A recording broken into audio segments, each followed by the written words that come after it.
நேயர்களே, தமிழ்நாட்டில் இன்றைக்கு நெருங்கி வருகிற அரசியல் பதட்டமும் தேர்தல் களத்திலும் அதிமுக பாஜக கூட்டணியில் ஏற்படுகிற உரசல்கள் நிலைத்தன்மையற்ற ஒரு நிலை தற்போது காணப்படுகிறது. என்ன அப்படின்னு பார்க்கலாம்.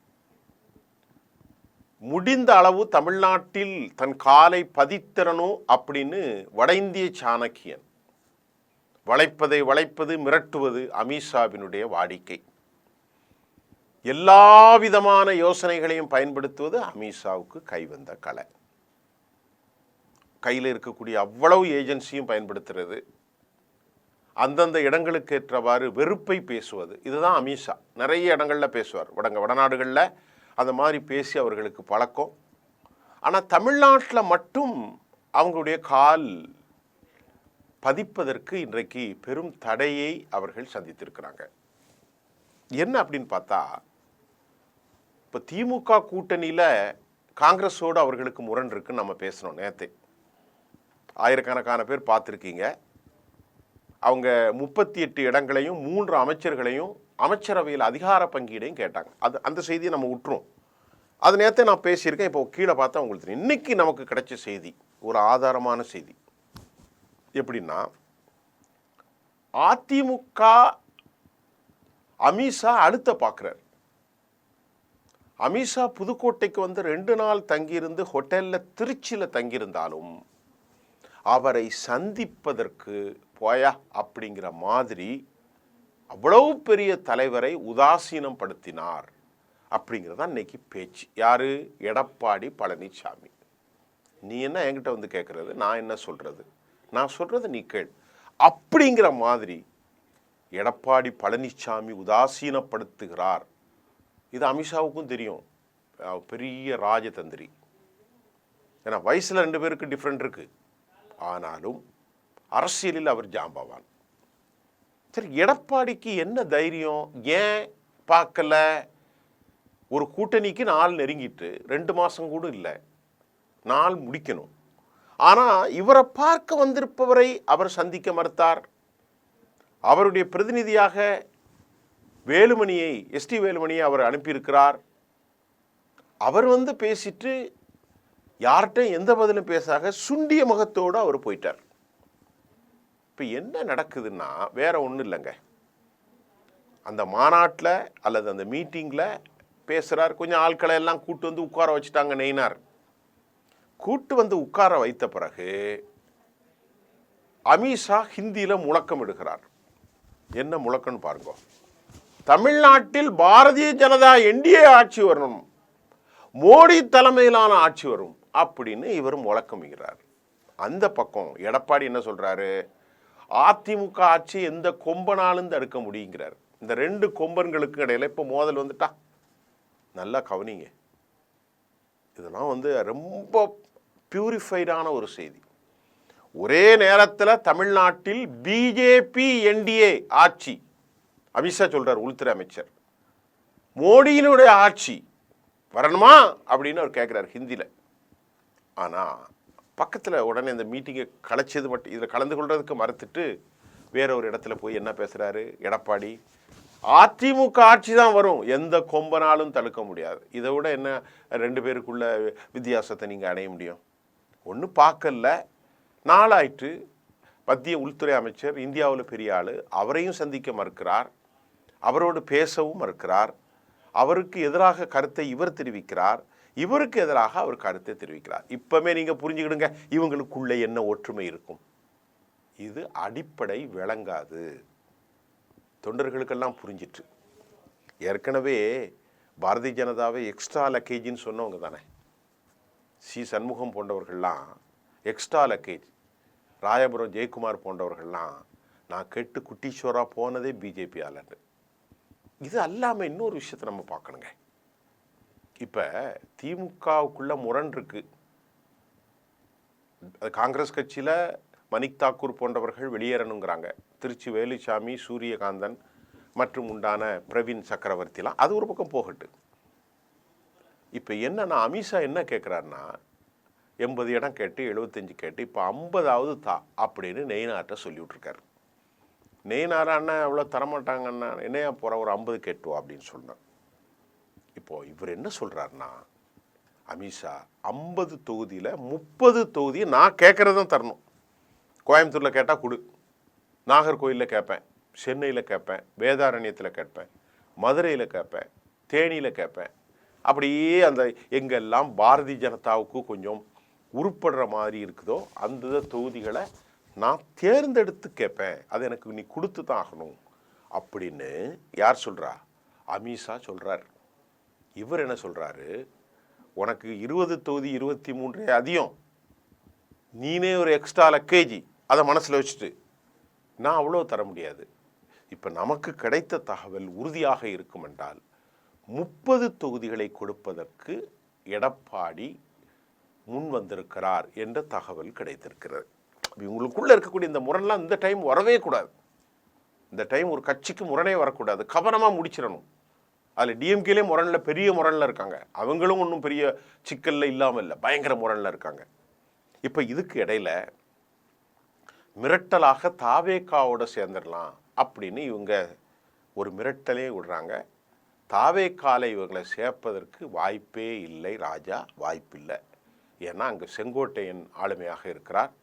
செங்கோட்டையின் மூலம் டிடிவி தினகரனும் ஓபிஎஸும் அங்கே சேர்வதற்கான பேச்சு படலங்கள் வேகமாகவும் துரிதமாகவும் நடக்கிறது. நல்லா கவனிங்க, இன்னைக்கு இருக்கக்கூடிய தாவேக்காவிலே ஒரு அஃபீஷியலான ஒரு ஆளுமை என்றால் செங்கோட்டையன் மட்டும்தான். மற்றவங்க அவ்வளோ உருப்படாத பீஸ். புசி ஆனந்தோ, ஆதவ் அர்ஜுனனோ, அப்புறமா யார் ஜார்ஜ் ஆரோக்கியசாமியோ, நிர்மல் குமாரோ, இவங்கெல்லாம் ஏன் விஜய் வரைக்கும் ஒன்றும் தெரியாத ஒரு, அவனை எதுவும் தெரியாது. சும்மா வந்து விசில் அடித்தான் குஞ்சு கடை வச்சுட்டான் அரசியல் நடத்த முடியாது. அரசியல் என்பது சாதாரண விஷயம் இல்லை. மாவட்டம் இருக்கிறது, வட்டம் இருக்கிறது, பேரூராட்சி இருக்கிறது, கிளைகள் இருக்கிறது, ஊராட்சி மையங்கள் இருக்கிறது, அதை தாண்டி ஒவ்வொரு வார்டு, அதை தாண்டி ஆயிரக்கணக்கான பூத் கமிட்டி, ஒவ்வொரு பூத்துக்கும் பணம், அங்கே இருக்கிற சாதிகள், அங்கே இருக்கக்கூடிய மதங்கள், அங்கே இருக்கக்கூடிய இனக்குழுக்கள், அங்கே இருக்கக்கூடிய தொழில் போட்டிகள் எல்லாவற்றையும் தமிழ்நாட்டில் சும்மா விளையாட்டு இல்லையா. 200 எந்த ஒரு கட்டமைப்பும் தாவைக்க கிடையாது. சும்மா ஒரு இடத்துல 5 லட்சம் 3 லட்சம் கூடினோன்னா மக்கள்லாம் ஓட்டு போட மாட்டான். அது ஒரு பக்கம். அதை நான் 2வது பேசுகிறேன். இப்போ அதிமுக விவகாரத்துக்கு வந்துடும். இப்போ இந்த விவகாரத்தில் பழனிசாமி 30, அந்த 30 நான் கொடுக்குறத வாங்கிட்டு போ. அவங்க என்ன சொல்கிறாங்க, 50வது கடைசியில் வாங்கு, 50ல் 30 நான் கேட்குறது கொடுக்கல. இதனால தான் அவங்களுக்குள்ள இந்த முரண்பாடுகள் தொடர்ந்தனால பழனிசாமி சந்திக்க மறுத்துட்டாரு. அவர் மோடியின் ஆட்சி வேணுமா, பாஜகவின் ஆட்சி வேணுமா, பாஜகவின் என்டிஏ ஆட்சி தான் வரும் அப்படின்னு சொல்கிறார். இப்போ இவருங்க பேசிக்கிட்டு அம்மாவுடைய ஆட்சி வேணும், அதிமுகவின் ஆட்சி வரும், புரட்சி தலைவர் ஆட்சி வரும், எந்த கொம்பனாலும் தடுக்க முடியாது அப்படின்னு நேரடியாக பதில் சொல்லிட்டார். ஆனால் எடப்பாடியை பொறுத்தவரை என்னன்னா, உலகத்திலே ஒரு பெரிய அரசியலில் வித்தியாசமான மனிதன், இவரை போன்ற ஒரு மனிதன் இனி வர முடியாது. யாரையும் சேர்க்க மறுக்கிறார். எல்லாருமே போயிட்டாங்க, போங்கடா எல்லாரும் போங்கடா. ஜேசிடி பிரபாகரன் வரைக்கும் மற்ற எல்லாரையும் வெளியே அனுப்பிட்டார். கடைசியாக செங்கோட்டையன் வரைக்கும் போயிட்டார். டிடிவி தினகரன் அமமுக. இப்போ ஓபிஎஸ்ஸை சேர்க்கவே கூடாது. ஆனால் இவங்க அழுத்தம் கொடுக்குறாங்க. பாஜக எதுக்கு அழுத்தம் கொடுக்குறாங்கன்னா, அதிமுக உருப்படணுங்கிறது இல்லை, நான் உருப்படுறதுக்கு இவங்களை இப்போ சேர்த்துக்குவோம், அதுக்கப்புறம் அவங்கள பிரித்து விட்ருவோம்.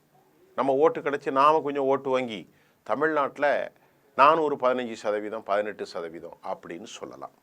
ஆனால் உண்மையிலே நமக்கு கிடைச்ச தகவல் அவர்களுக்கு 18 11 இல்லை, 5 தான், 6 கூட வராது அப்படி தான் சொல்லப்படுகிறது. ஏனென்று சொன்னால் கடந்த முறை அவர்களோடு சேர்ந்த பாட்டாளி மக்கள் கட்சி இன்றைக்கு 2 துறைவாக இருக்கிறது. வலுவான கட்சிகளாக கடந்த முறை இருந்த அதிமுக வாக்குகளையும், அதிமுக இல்லை மற்ற கட்சிகள் அவர்கள் பெற்றார்கள். இப்போ அவர்கள் எல்லாரும் பாட்டாளி மக்கள் கட்சி போன்ற கட்சிகள், அவர்கள் கூட இருந்த மற்ற துணை கட்சிகள், இணை கட்சிகள் எல்லாருடைய வாக்கும் சேர்ந்துதான் அந்த 11. இப்பொழுது அந்த 11க்கு எங்கே வழி இருக்கிறது? அதில் அண்ணாமலைக்கு இன்னும் ஒரு 2.5%, 2-3% இருக்கும். அவர் இல்லாதனால அவங்க பிஜேபிக்குன்னு ஓட்டு கிடையாது, அது அண்ணாமலைக்கான ஓட்டுன்னு சொல்லப்பட்டது. இப்போ அண்ணாமலையை தூக்கி வைக்காமல் அண்ணாமலையுடைய வைப்ரண்ட் ஆக்டிவிட்டீஸு நெய்னார்ட்ட கிடையாது அப்படின்னு சொல்லப்படுது. இதெல்லாம் அவங்களுக்கு கழித்து பார்த்தால் 11லேருந்து மைனஸ் தான், 6-7 தான் இருக்கும். அதை எடப்பாடி நன்கு உணர்ந்திருக்கார்.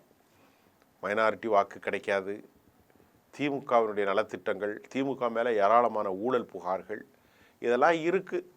அமித்ஷா இவனை எப்படியாவது மிரட்டி, வடநாட்டில் எப்படியெல்லாம் மிரட்டுவாரோ அதே போன்ற மிரட்டி தமிழ்நாட்டில் பெரியார் மண்ணை காலி செஞ்சிடணும்னு அவர் பார்க்குறாரு. அதுக்கு இடம் கொடுக்க மாட்டாது மட்டுமில்லை, தான் கட்சி அழிந்தாலும் பரவாயில்லை, தான் மட்டும் பொதுச் செயலாளராக இருந்துக்கிட்டு சம்பாத்தியத்தை பற்றி பிரச்சனை இல்லை, ஒரே பையன் தானே, பல 100 கோடிகள் 1000 கோடிகளை சம்பாதிச்சு வச்சுருக்காரு. எல்லார்ட்டும் என்ன கேட்குறாரு, நம்ம ஜெயிக்கிறேன்னு இருக்கு, நமக்கு அதிமுக இருக்கு, போதுண்டா, அதிகாரத்தை யாரும் பங்கிடாமல் நான் மட்டுமே இருப்பேன், செத்த வீட்டில் பிணமாகவும் திருமண வீட்டில் திருமாப்பிள்ளையாகவும் நான் இருப்பேன் அப்படின்னு அவர் நினைக்கிறார். யார்? எடப்பாடி. அதனால தான் கட்சி ஒற்றுமைப்பட வேண்டும், கட்சி ஒருங்கிணைக்கப்பட வேண்டும், ஸ்ட்ராங் கோலியேஷன் இருக்கும். எல்லோரையும் அவமதிக்கிறார் ஒருத்தர் அப்படின்னு சொன்ன போது அப்போ அவருடைய மனநிலை இங்கே புரிஞ்சுக்கிடுங்களேன். அவருக்கு அவர் மட்டும் காப்பாற்றிட்டு இருந்தால் போதும். பணம் இருக்குது, அதிமுகவின் பொதுச் செயலாளர்னா அவருடைய பேச்சு மக்கள்கிட்ட எடுபடலை, அவருடைய எதுவுமே எடுபடவும் செய்யாது. அநேகமாக இந்த கூட்டணி உங்கள்கிட்ட ஒரே ஒரு கேட்குற நீங்கள் புரியுது, அப்போ கூட்டணி இருக்கா இல்லையா அதை சொல்லுங்கள். கூட்டணி இருக்குது, ஆனால் எப்படி முடிய போகுதுன்னு எனக்கு தெரியல. கூட்டணி இருக்குது, ஏன்னா இவங்கள தாவக்கையில் சேர்க்க மாட்டாங்க, அதில் உறுதி. அநேகமாக டிடிவியும் ஓபிஎஸும் அப்படி தான் சேரலாம். ஆனால் கூட்டணி இருக்குது பாஜகவோடு. ஏதோ அப்படி இப்படி பேசி முடித்து நிற்பாங்க. யாரும் உள்ளே வரல. ஜான் பாண்டியன்லேருந்து எஸ்ஆர்எம்முடைய அந்த பருவகுல அந்த கட்சி ஐஜேகேல இருந்து, கிருஷ்ணசாமியிலேருந்து அன்புமணி வரைக்கும் வெளியே தான் நின்றுக்கிட்டு இருக்காங்க. ஒரே ஒருத்தர் மட்டும் சேர்த்துக்கிடுவாங்க, நம்ம வாசன் ஐயாவை. அவங்க எதுவுமே பேச மாட்டாங்க. ஐயா அவர்கள் ஏதோ கொடுத்த ஒன்றை வாங்குவாங்க.